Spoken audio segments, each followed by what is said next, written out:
Welcome back. Welcome to question hour. Iran war లో అసలు ఏం జరగబోతుంది? మిసైల్స్ లాంచర్స్ తో దాడులు ముగిశాయా?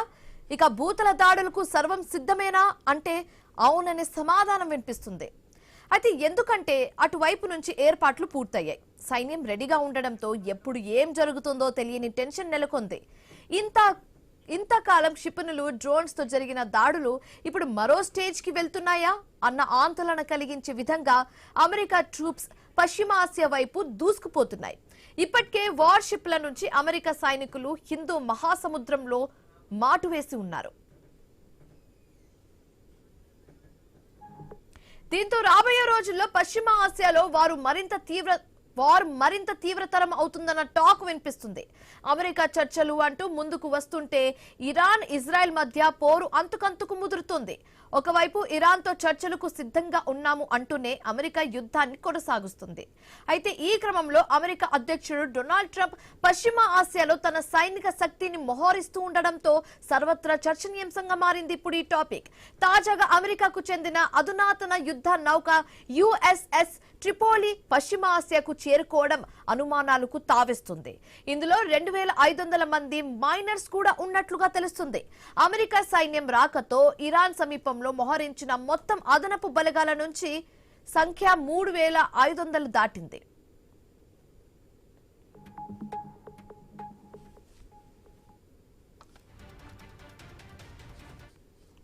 కాగా పశ్చిమ ఆసియాలో గడిచిన 20 ఏళ్లలో అమెరికా ఇంత భారీ సంఖ్యలో బలగాలను మోహరించడం ఇదే తొలిసారిగా అంటున్నారు పరిశీలకులు. ఆధునిక ఉభయచర యుద్ధ నౌక అయిన యుఎస్ఎస్ ట్రిపోలి ఇటీవలి వరకు జపాన్ తీరంలో మోహరించి ఉంది. పరిస్థితులు సీరియస్ గా మారడంతో ట్రిపోలిని పశ్చిమ ఆసియాకు తరలించాలని ఆదేశించడంతో అది పశ్చిమ ఆసియాకు చేరుకుంది.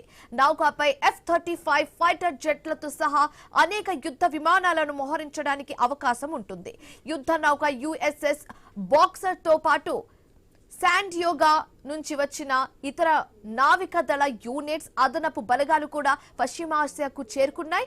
దీంతో ఇరాన్ పై భూతల దాడులకు అగ్రరాజ్యం సిద్ధమైనట్లుగా ప్రచారం జోరుగా సాగుతుంది.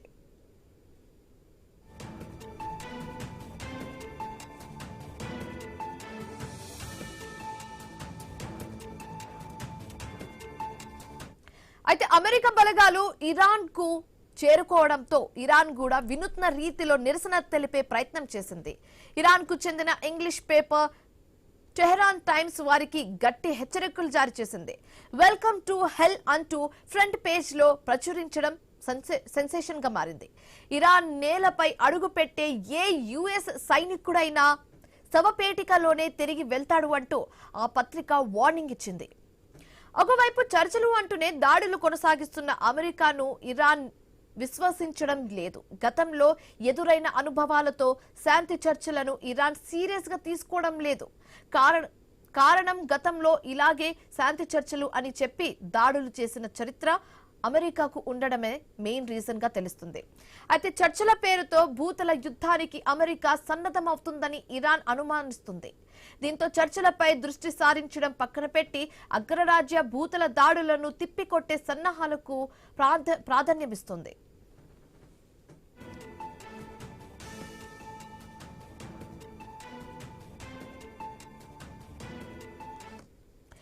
భూతల ఆపరేషన్ కు ట్రంప్ ఆమోదం తెలిపినట్టుగా కూడా ప్రచారం సాగుతుంది. ఇప్పటికే గల్ఫ్ లో వేలాది మంది సైనికులను మోహరించినట్లుగా తెలుస్తుంది. 82వ ఎయిర్ బోర్న్ డివిజన్ కు చెందిన 2000 మంది సైనికులను ఇప్పటికే రంగంలోకి దించినట్లుగా తెలుస్తుంది. దీంతో భూతల పోరును ఎదుర్కోవడానికి ఇరాన్ సిద్ధమవుతుంది. దీంతో వియత్నాం, ఇరాక్, ఆఫ్ఘనిస్తాన్ లో అమెరికా సైనిక పోరాట తీరుతిన్నెలను క్షుణ్ణంగా అధ్యయనం చేసింది. చైనా, రష్యా నుంచి శిక్షణ కూడా పొందింది. తమ అమ్ములపదలోని మెరుగైన ఆయుధాలను భూతల పోరు కోసం ఇరాన్ దాచి ఉంచిందని సైనిక విశ్లేషకులు భావిస్తున్నారు. ఒకవేళ భూతల పోరు సాగితే అటు ఇరాన్ ఇటు అమెరికాలో తీవ్ర రక్తపాతం తప్పకపోవచ్చని పరిశీలకులు అభిప్రాయపడుతున్నారు.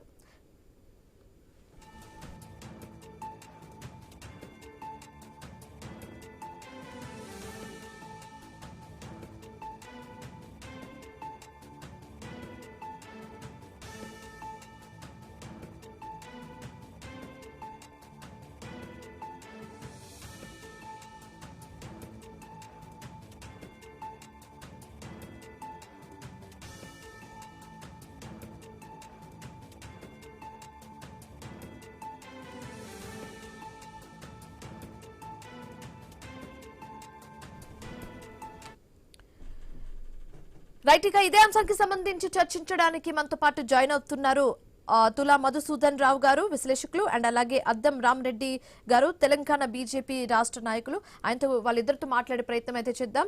గుడ్ ఆఫ్టర్నూన్ అండి. మనం ఇప్పుడు పశ్చిమ ఆసియాలో సిచ్యువేషన్ ని క్లియర్ గా చూస్తున్నాము. 10 days బ్రేక్ అన్నారు, ఫస్ట్ 48 hours డెడ్ లైన్ అన్నారు, ఆ తర్వాత 10 days బ్రేక్ అన్నారు. ఎందుకో తెలియదు కానీ ఇప్పుడు 10 days బ్రేక్ చెప్తుంటే ఓ వైపు బ్రేక్స్ చెప్తుంటే మరోవైపు ఏమో యుద్ధానికి సిద్ధం అవుతున్నట్లుగా తెలుస్తుంది. అది కూడా లైక్ ఎయిర్ స్ట్రైక్స్ కానివ్వచ్చు, లేకపోతే మిసైల్స్, ఇవన్నీ కాకుండా ఈసారి భూతల యుద్ధానికి సిద్ధమవుతున్నట్లుగా తెలుస్తుంది. సో దీన్ని ఎలా చూడొచ్చు అంటారు? ముందుగా మధుసూదన్ రావు గారు మీరు చెప్పండి. ఈ అమెరికా ఆల్మోస్ట్ ఆల్ ఓడిపోయింది ఇరాన్ పైన. ఓకే, దాన్ని ఓటమి అంగీకరించలేక తిరిగి ఇప్పుడు ఏ విధంగా నేను సక్సెస్ కావాలి అంటే దాన్ని ఎట్లా నేను దీన్ని సాధించా అనే ఆలోచన చేయాలి అనే ఒక కుట్రతోటి మళ్ళీ ఈ విరామం అనేది ఒకటి ప్రకటించిండు ఆయన. ఆల్రెడీ ఇరాన్ నుంచి డీజిల్ ముడిచరుకు అమ్ముకోవచ్చు అని చెప్పినటువంటి సందర్భంలో ఇరాన్ రెగ్యులర్ గా దాదాపుగా 140 మిలియన్ ముడిచరుకు అమ్ముతా ఉంది, రెగ్యులర్ గా అమ్ముతా ఉంది. రోజు ఒక 1400-1500 ఇండియన్ కరెన్సీలో కోట్ల రూపాయలు సంపాదిస్తా ఉన్నది. వాళ్ళు ఆయిల్ తోటి గెట్ ఆన్ అవుతున్నారు. ఈ చైనా నుంచి కూడా వాళ్ళకి రావాల్సినటువంటి ఆహార పదార్థాలు అవన్నీ కూడా అందుతా ఉన్నాయి. అయితే ఇప్పుడు ఈ పట్టు అక్కడ ఏమైతుందంటే యువాన్, ఇప్పుడు చైనా నుంచి వాళ్ళు కొంటున్నటువంటి డీజిల్ ఏదైతుందో ముడిచరుకు ఏదైతుందో దాన్ని యువాన్లలో తీసుకోవాలి, డాలర్లలో వద్దు, మేము డాలర్లు ఇస్తాము కానీ దాని క్యాలిక్యులేషన్ యువాన్లలో చేయాలని చెప్పి చైనా అన్న తర్వాత ఈ యొక్క పశ్చిమాసియా మీద, ఈ పెట్రోల్ డీజిల్ మీద, ఈ ముడిచరుకు సమర్ మీద ఆ పట్టు పోతాయని అమెరికా ఏం చేసింది, మళ్ళీ ఈ తగ్గినట్టుగా మేము యుద్ధం ఆపేస్తున్నాం అన్నట్టుగా ఒక 2 రోజులు టైం ఇవ్వడం, 5 రోజులు టైం ఇవ్వడం. ఇప్పుడు ఏప్రిల్ 6 వరకు కూడా మేము యుద్ధం చేయమని చెప్పి మళ్ళీ ఒక కొత్త ప్రకటన చేస్తూనే ఈ ట్రిపోలి, ఈ మన న్యూక్లియర్ వార్షిప్ అది ట్రిపోలిని జపాన్ వైపు పంపించడము, దాన్ని మళ్ళీ అక్కడి నుంచి ఇప్పుడు పశ్చిమాసియా వైపు తీసుకురావడము, యుఎస్ఎస్ షిప్స్ పంపించడము, ఇట్లా అంటే హెలికాప్టర్ నుంచి పైనుంచి పారాచూట్స్ ద్వారా మిలిటరీని దించాలని ఒక ఆలోచన చేస్తుండ్రు. ఎంత చేసినా కూడా ఇరాన్ అనేది భయపడతలేదు. ఇప్పుడు ఇంతకుముందు మీరు చెప్పినట్టుగా ఇరాన్ లో అడుగు పెడితే శవపేటికలే మీరు అమెరికా వెళ్తారని చెప్పి అది టెర్రరైజ్ చేస్తా ఉన్నది. ఇరాన్ కు భయపడాల్సిన పరిస్థితి వాళ్ళు అమెరికాకి ఏర్పడది. ఎందుకంటే అమెరికా ఇరాన్ వల్ల చాలా న్యాచురల్ గానే శత్రు దుర్భేద్యమైనటువంటి దేశంగా ఉన్నది, అది పెద్ద దేశం. అది దాని చుట్టూ కూడా జాగ్రోస్, ఎల్బర్జ్ అనేటువంటి కొండలు ఉంటాయి. ఆ కొండలను దాటి శత్రువులు పోవాలి. ఇంకో దిక్కంతా కూడా ఎడారి ఉంటది. వీటిని దాటి పోవాలనడం అంత ఈజీ, అమెరికా అంత ఈజీ కాదు, ఈజీ అయ్యే పని కాదు. అదే విధంగా ఇరాన్ దగ్గర కూడా పెద్ద ఎత్తున మిసైల్స్ ఉన్నాయి, మిసైల్స్ సిటీ ఉంది వాళ్ళ దగ్గర. ఈ కొండలు ఏవైతే ఉన్నాయో జార్గోస్ మౌంటైన్స్ అని మనం అంటామో దాని కింద మిసైల్స్ సిటీ అంటే 30-40 ఏళ్ల నుంచి వాళ్ళు తయారు చేసుకుంటున్నటువంటి వెపన్స్ అన్ని కూడా, న్యూక్లియర్ వెపన్స్ కూడా వాళ్ళ దగ్గర దాచుకుని ఉన్నారని చెప్పి సమాచారం ఉన్నది. కాబట్టి అమెరికా ఇప్పుడు తోచని స్థితిలో వాళ్ళు ఉన్నారు. ఇప్పుడు వీళ్ళు అమెరికా వాళ్ళు వాళ్ళ మీద యుద్ధానికి సైనికులను పంపించినా కూడా ఇప్పుడు ఉన్నటువంటి హోతీకి సంబంధించినటువంటి వాళ్ళు, హిజ్బుల్ వాళ్ళు, లెబనాన్ నుంచి వస్తున్న వాళ్ళు, ఈ పాలస్తీనాకి సంబంధించినటువంటి వాళ్ళు, వీళ్ళందరూ కూడా మేము మీకు సపోర్ట్ గా నిలబడతామని చెప్పి వాళ్ళు కూడా, ఈ టెర్రరిస్ట్ గ్రూప్స్ ఇవన్నీ కూడా మేము మీకు సహకరిస్తామని చెప్పి వాళ్ళు కూడా యుద్ధ రంగంలో దిగుతా ఉన్నారు. వీళ్ళందరినీ తట్టుకునేటువంటి శక్తి వాళ్ళ అమెరికాకి లేదు. ఎందుకంటే అమెరికా తోటి వాళ్ళ నాటో దేశాలు లేవు, వాళ్ళ ఇజ్రాయెల్ కూడా అడప బాంబులు వేస్తా ఉన్నా. మరి వాళ్ళ శక్తి వీళ్ళ ముందు సరిపోతుంది అనేది కూడా మనం అంచనా వేయాల్సినటువంటి అవసరం ఉన్నది. ఓ పక్క అమెరికాలో కూడా తీవ్రమైనటువంటి వ్యతిరేకత ట్రంప్ కు వస్తా ఉన్నది. సో రామరెడ్డి గారు మీరు చెప్పండి, ఇప్పుడు ఈ సిచ్యువేషన్ ఏదైతే పశ్చిమాసియాలో సిచ్యువేషన్ ఏదైతే ఉందో, ఓవైపు బ్రేక్ అని చెప్తున్నారు, మరోవైపు అయితే భూతల యుద్ధానికి సిద్ధం అవుతున్నట్లుగా కనిపిస్తుంది. సో ట్రంప్ చేసే ఏ స్టేట్మెంట్ నైనా మనం ఎలా చూడొచ్చు అంటారు? ఇప్పుడు ట్రంప్ చేసే స్టేట్మెంట్లు నమ్మదగ్గట్టుగా లేవు. ఇది కేవలం ఈ పశ్చిమాసియా యుద్ధ సమయంలో కాదు, అంతకుముందు కూడా చాలా సార్లు మన ఆపరేషన్ సింధూర్ టైంలో భారత్ పాకిస్తాన్ యుద్ధాన్ని నేనే ఆపానని 10 అబద్ధాలు చెప్పారు తర్వాత నేను ఆపలేదని మళ్ళీ ఎన్నోసార్లు మాట్లాడారు. ట్రంప్ అమెరికా అధ్యక్షుడు ఇంత దిగజారి మాట్లాడడం అంటే నిలకలేనితనము. ఆయన మళ్ళా నోబెల్ పీస్ ప్రైజ్ కోసం ఆయన వెంపర్లాడడం అవన్నీ చూసాము. అది నిలకలేనితనము, అది విలువ పోగొట్టి ట్రంప్ విలువ పోయింది. సరే, అమెరికా విలువ కొంత పోయిందా లేదంటే అది వేరే విషయం. కానీ కాబట్టి ట్రంప్ మాటలు నమ్మలేము. కానీ అమెరికా శక్తి వేరు, మన ప్రపంచం సూపర్ పవర్, అది దాని దగ్గర ఉన్న శక్తి వేరు. ఇక్కడ ఇరాన్ దగ్గర కూడా విషయం ఏంటంటే ఏది నమ్మేటట్టుగా లేదు. ఇరాన్ అధ్యక్షుడు పెజెస్కిన్ ఏంటంటే పశ్చిమాసియా దేశాలకు దాడి చేసి క్షమాపణ చెప్పాడు, నేను దాడులు ఆపేసినాం అన్నాడు. కానీ దాడులు ఏం ఆగలేదు. అక్కడ ఖుమేని చనిపోయిన తర్వాత ముస్తఫా ఖుమేని సుప్రీం లీడర్ అన్నప్పుడు మరి అధ్యక్షుడు పవర్స్ ఏంది, సుప్రీం లీడర్ పవర్స్ ఏంది, సుప్రీం లీడర్ ఉన్నాడా లేడా, అది నడుస్తుందా? తర్వాత ఇంకో అతను ఏంటంటే ఈ ఐఆర్జీసీ అధిపతి అహ్మద్ వాహిది, ఇప్పుడు ఆయనకు అధ్యక్షుని మధ్యన క్లాస్ జరుగుతున్నా కూడా న్యూస్ వస్తున్నాయి.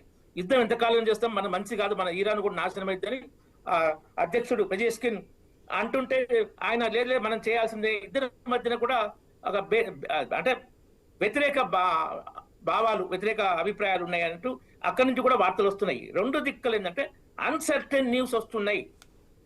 ఇటు ఇరాన్, ఇక్కడ అమెరికా, ఇరాన్ వెనుక ఏంటంటే చైనా ఉంది మెయిన్ గా, రష్యా కూడా కొన్ని విషయాలు ఉంటుంది. ఎందుకంటే రష్యా కోపం రష్యాకు ఉంది. ఉక్రెయిన్ లో యూరోప్ కానీ అమెరికా కానీ రష్యాకు వ్యతిరేకంగా, రష్యా పీక మీద కూర్చున్నట్టు నాటో అక్కడ ఫోర్స్ తెచ్చి పెడతా అంటే రష్యా సహజంగానే ఒప్పుకోదు. రష్యా కూడా ఇప్పుడు ఇరాన్ కు సహకరిస్తుంది, ఓపెన్ గా కొంత సహకరిస్తుంది. కాబట్టి ఈ యుద్ధం ఇప్పుడు ఆగేటట్టు కనిపించట్లేదు.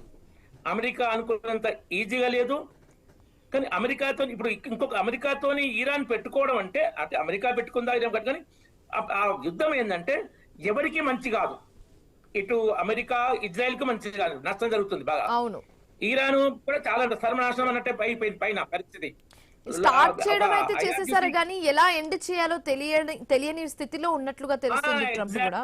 ఎలా ఎండ్ చేయాలంటే సరైన ఒక ఇరాన్ కు ప్రాతినిధ్యం వహించే సరైన సింగిల్ గవర్నమెంట్, సింగిల్ ఫోర్స్ అనేది లేదు.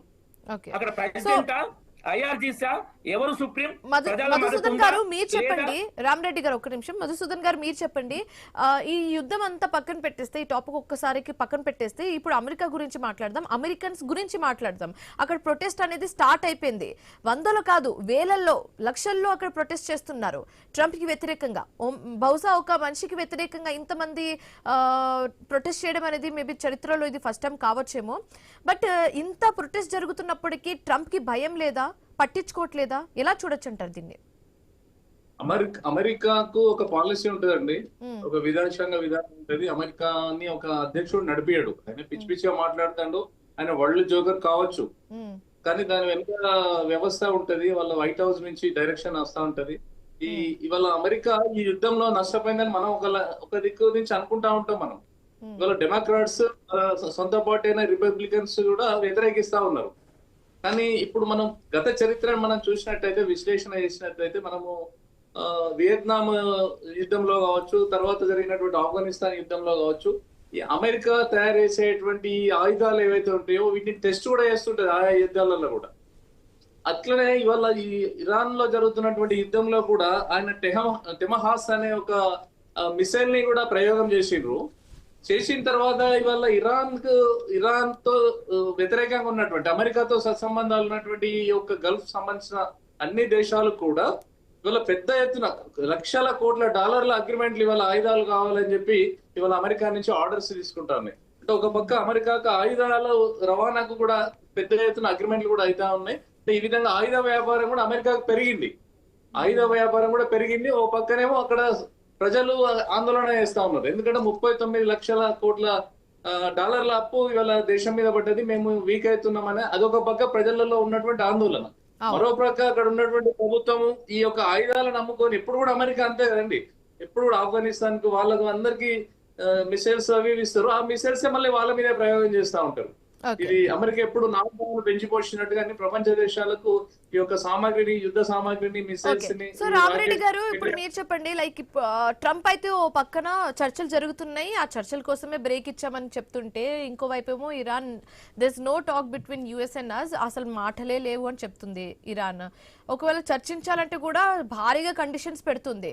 ఇరాన్ ఎందుకు చర్చలకు ముందుకు రావట్లేదు, ఎందుకు యుఎస్ ని నమ్మలేకపోతుంది అన్న క్వశ్చన్ రేజ్ అవుతుంది. ఏమంటారు? ఇరాన్ ఇంతకుముందు ఖుమేని గారు ఉన్నప్పుడు ఒక సింగిల్ మ్యాన్ పవర్ అన్నట్టు ఉంటుండే. ఇప్పుడు ముస్తఫా ఖుమేని ఉండంటారు, ఆయన ఎక్కడ ఉండు, ఎందుకు పవర్ తెలియదు. అదొక డైలమా స్టేట్ లో ఉన్నారు జనాలు కూడా.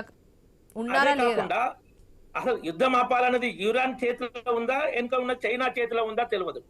సో బ్యాక్ సైడ్ చైనా ఉంది. చైనా ఐఆర్జీసీ కమాండర్ తోటి కనుక ఫోర్స్ చేస్తే యుద్ధం ఆగకపోవచ్చు. వాళ్ళు ఎంత ఎందుకంటే ఇక్కడ నష్టపోయేది చైనా కాదు, నష్టపోయేది ఇరాన్. అక్కడ అమెరికాను దెబ్బతీయాలని చైనాకు సహజంగానే ఉంది. ఎందుకంటే తైవాన్ ఇష్యూలో తైవాన్ క్యాప్చర్ చేయాలంటే ఇక్కడ అమెరికాను బాగా దెబ్బతీయాలి అనే ఎజెండా ఉంటుంది. అది ఇక్కడ పనిచేస్తుందో లేదా, ఎంతవరకు పనిచేస్తుందో మనకు తెలియదు. కాబట్టి యుద్ధం తొందరగా ఆగిపోతుంది అనుకునే పరిస్థితి లేదు. ఆ ఉక్రెయిన్ రష్యా యుద్ధం ఆగిపోయినా ఇది ఆగిపోయింది. అక్కడ దాన్ని కూడా ఆ వెస్టర్న్ కంట్రీస్ వీళ్ళు దాన్ని ఆపే ప్రయత్నం చేయలేదు. ఉక్రెయిన్ ఇంటెన్స్ గా లేకుండేనేమో, ఒకవేళ ఉన్నా మన వరకు రాలేదు. ఉక్రెయిన్ రష్యా, అమెరికా, యూరోప్ లో లార్జెస్ట్ కంట్రీ ఉక్రెయిన్. రష్యా అనేది టోటల్ గా యూరోప్ తీసుకోము, రష్యాని మినహాయిస్తే లార్జెస్ట్ కంట్రీ ఉక్రెయిన్ యూరోప్ లో. అది సర్వనాశనం అయింది. ఈ నాటో అండ్ రష్యాను కంట్రోల్ చేయాలని నాటో ఎజెండాలో, వాళ్ళు ఆయుధాలు అమ్ముకునే ఎజెండాలో.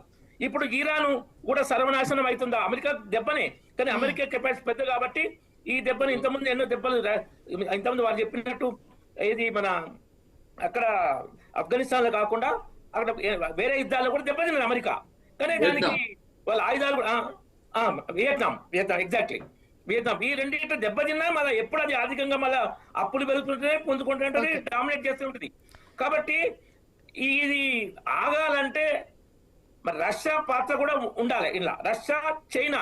కానీ ఎవరు కూడా ముందుకు రావట్లేదు కదండి, అటు నాటో కావచ్చు లేకపోతే యూరోప్ కావచ్చు, ఎవరు కూడా ముందుకు వచ్చే ప్రయత్నాలు చేయట్లేదు. నాటో కూడా విచ్ఛిన్నం కావడం ఒక మైనస్ అయిపోయింది. నాటో కూడా విచ్ఛిన్నం కావడం బ్యాలెన్స్ డెసిషన్ తీసుకోలేకపోతుండు. నాటో కనుక కలెక్టివ్ గా ఉండుంటే ఒక కలెక్టివ్ డెసిషన్ అనేది ఉంటుండే. ఇప్పుడు ట్రంప్ ఇండివిజువల్ డెసిషన్ అయిపోయాకే అది ఇన్కన్సిస్టెన్సీ బాగా పెరిగిపోయింది, అన్ప్రెడిక్టబుల్ అయిపోయింది. దిశ ఎటుపోతుందో ఏందో తెలియని పరిస్థితి, అయోమయంగానే ఉంది. ఈ యుద్ధం ఎంతకాలం కొనసాగుతుంది, ఆపే ప్రయత్నం నిజంగానే నడుస్తున్నాయా లేవా, అడ్డంకి ఎవరు ఏమీ బయటికి స్పష్టంగా తెలియని పరిస్థితి, అయోమయంగా ఉంది. కాబట్టి ఈ పరిస్థితి ఇంక కొంతకాలం, ఎందుకంటే అమెరికా ఎంత కెపాసిటీ అయినా హార్మోజ్ జలసంధిని ఇరాన్ కంట్రోల్ నుంచి మధుసూదన్ గారు మీరు చెప్పండి. ఇప్పుడు టాక్స్ నడుస్తుందని చెప్తున్నారు, ఓవైపు చర్చలు అంటున్నారు, ఇంకోవైపు యుద్ధాలు అంటున్నారు. కానీ నిజంగానే ఒకవేళ భూతల దాడికి సిద్ధమైతే ఆ సిచ్యువేషన్ ని మనం ఇమాజిన్ చేయగలమా? అంటే ఒక ఇరాన్ అమెరికానే కాకుండా మన సిచ్యువేషన్ ఏ విధంగా ఉండే ఛాన్స్ ఉంది ఒకవేళ భూతల దాడికి దిగితే? అండ్ ఇరాన్కి ఎంత నష్టం కలుగుతుంది, అమెరికాకి ఎంత నష్టం కలుగుతుంది? అమెరికాకు ఆర్థిక నష్టం జరుగుతుంది పెద్ద వాళ్ళకు ఏముంటుంది. ఎందుకంటే యుద్ధం ఎప్పుడు కూడా అమెరికా వాళ్ళ ప్రాంతంలో వాళ్ళ దేశంలో చేయదు. ఇతర దేశాలలో యుద్ధం చేస్తుంది, ఇతర దేశాలలో సర్వనాశనం చేస్తుంది, వాళ్ళని కంట్రోల్ చేసుకుంటది. సో వాళ్ళకి బేసికలీ ఆస్తి నష్టం అనేది ఉండదు.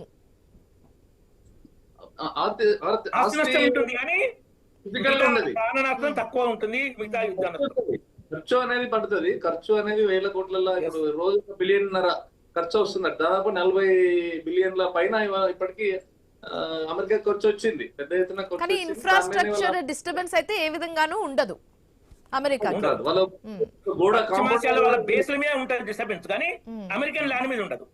అమెరికా దేశం మీద ఏం జరగదు, వాళ్ళంతా ప్రపంచ దేశాల మీద యుద్ధం ప్రకటిస్తారు. అన్ని పక్క దేశాలను కలుపుకొని పోయి వాళ్ళు సర్వనాశనం చేసి దాన్ని గుత్తాధిపత్యం చెలాయించడానికి, అక్కడ ఉన్న సహజ వనరులను కొల్లగొట్టడానికి, వీళ్ళ ఆయుధాలను అమ్ముకోవడానికి ఇది కుట్ర చేసేటువంటి పని. ఇవాళ ఇక్కడ చేసినటువంటి పని ఏంటి, ఇజ్రాయెల్ కున్న వాళ్ళు జరుగుతున్నటువంటి వాళ్ళు ఇవాళ అమెరికా ఎంటర్ అయింది. అమెరికా ఎందుకు ఎంటర్ అయింది అంటే అక్కడ న్యూక్లియర్ వెపన్స్ ఉన్నాయి కాబట్టి ఓవర్కమ్ చేద్దాం, టేక్ ఓవర్ చేద్దాం అనే ఉద్దేశంతో స్టార్ట్ అయింది, వచ్చింది. ఓకే, కానీ ఓకే స్టార్ట్ చేయడం అయితే స్టార్ట్ చేసిందండి. కానీ పక్క ప్లాన్ తోనే, పక్క స్ట్రాటజీ తోటే, ఫ్యూచర్ కాన్సిక్వెన్సెస్ ని మైండ్ లో పెట్టుకుని స్టార్ట్ చేసిందని అనుకుంటున్నారా? అది అంటే ఇది ఇరాన్ ఎట్లా అంటే వెనిజులా లాగా చిన్న చిన్న దేశాలను మేము కబ్జా చేద్దామని ఆలోచన చేసింది. దాని అంచనా తక్కువ వేసింది. దాని వెనుక రష్యా ఉంది, చైనా ఉన్నది, వీళ్ళ సపోర్ట్ ఉంది. ఇవాళ చైనా వాళ్ళకి సంబంధించినటువంటి డాలర్లలో యువాన్ దాంట్లోనే మేము డీజిల్ పెట్రోల్ తీసుకుంటామనే ఆలోచన చైనాకు వచ్చిన తర్వాత నాకు పట్టు పోతుంది గల్ఫ్ ప్రాంతంలో, ఈ హర్మోజ్ మీద కూడా పట్టు పోతుంది. కాబట్టి దీన్ని ఎట్లయినా కూడా నేను కైవసం చేసుకోవాలనే ఆలోచనతోటి వాళ్ళు అమెరికా కుట్రలు చేస్తారు తప్ప యుద్ధాన్ని. రామరెడ్డి గారు, ఫైనల్ గా మీరు చెప్పండి, దీన్ని ఎలా మనం ఎండ్ చేసే, అంటే ఈ యుద్ధం ఎండ్ అయ్యే ఛాన్స్ ఉందంటారా లేకపోతే భూతల దాడికి దిగేంత వరకు వెళ్తుందా అని అడిగితే ఏం చెప్తారు? అది భూతల దాడి దిగే వరకు వెళ్తుందండి. ఇప్పుడు తొందరగా ఎండ్ అయ్యే పరిస్థితి కనబడట్లేదు.